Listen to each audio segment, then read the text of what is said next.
Well, now it's time for this week's Golf Insights, and it's a great pleasure to introduce back to the show Mr. Peter Thomson, an Australian sporting legend and probably one of Australia's greatest sportsmen. Peter, thanks very much for coming back on the show. Oh, thanks for the flattery. Oh, it's very true. Like 5 British Open, I just can't believe I'm sitting next to you. It's just it's daunting, but thanks again. Peter, you've got a very, very successful company in golf course architecture with Ross Perrott, and you've been designing courses all around Australia and the world. When you first look at a plot of land, do you look at the topography and can you see something in your mind before you start, or how do you start on a blank canvas, so to speak? Well, as I drive along the highway in my car, I'm looking out the window a lot and I see paddocks and properties, and I think, gee, a golf course would sit very nicely there.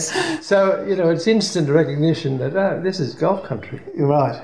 And if it's not, if it's a swamp or a vertical mountain of slopes, well, you can say, keep going. Yes, fair enough. But no, golf courses now come with real estates.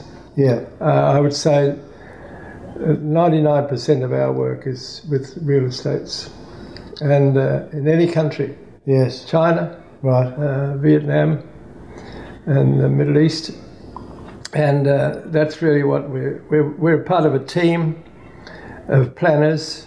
We do a lot of planning ourselves, but we need help from other people on the other side of the fence, as it were, to do the whole plan as one big project. Big project, yeah. So do you put the real estate before the course, or the course before the real estate? I imagine your passion obviously being in the golf sector, but you have to balance that out. Both ways of doing that is wasteful.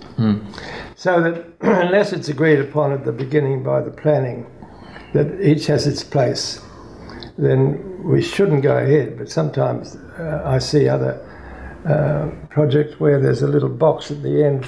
That's where the golf course goes, and it's all solid suburban. All real estate, yeah. So that's not good either. No. But the answer to your question, you wouldn't take on a project if that was your brief, though, would you? Well, we're not desperate. No, sure. But we built courses in very many unsuitable areas, I'll put it that way. Yes. I'm very proud of that because we've made a sort of a beauty out of an ugly beast. Sure. And that's part of the skill of it. Yes. And anyway, the point is that we're building something for leisure and pleasure. Yeah. And I insist that everything we do is going to be enjoyable, pleasurable, and any golfer of any capacity can enjoy it. Well, that's a great That's advice. the test of it. Yeah, sure. Now, well, that brings me to my next question, Peter. You talk about pleasure and leisure and these new developments around the golf courses, but a lot of those people that live in those developments have not played golf before. So how do you make those golf courses user-friendly so that they can still enjoy them, yet a challenge for the more experienced player?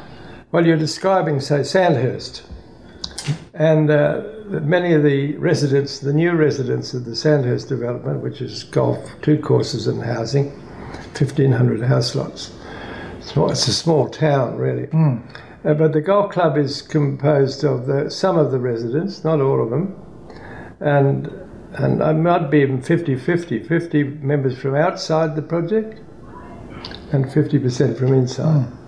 So it's not confined to the local residents. To the locals. I don't think an operation like that would survive, frankly, because it needs outside patronage, and they get it. Well, they're well patronised. So you've done very well down there, and it's the home of the PGA too, isn't it? That's correct. Yes. Yeah. Now, just I'm not sure if this is your domain, but do you do much refurbishment of golf courses, Peter? And if you do, or if you have, do you take into the original layout of the architect when he designed the course in the old days, and what changes do you make? Do you sometimes feel appropriate to the feeling of the course? Well, it depends on the ambition of the club. Yeah. So most times there's a reason for rerouting a course, perhaps boundary problems. Sure. And that's a very prevalent thing in Melbourne. And in fact, any city in the world, now balls are flying over fences. Yes. Because they go too far through the air. Yeah. And so, a hole has to be moved, or it has to be rejigged, the whole thing, in order to keep golf going. So that's one reason. But if there's not a real reason, just the exercise of, say, making it more difficult is really a very foolish thing for a club to do. Sure. It should be made more pleasurable. Yes.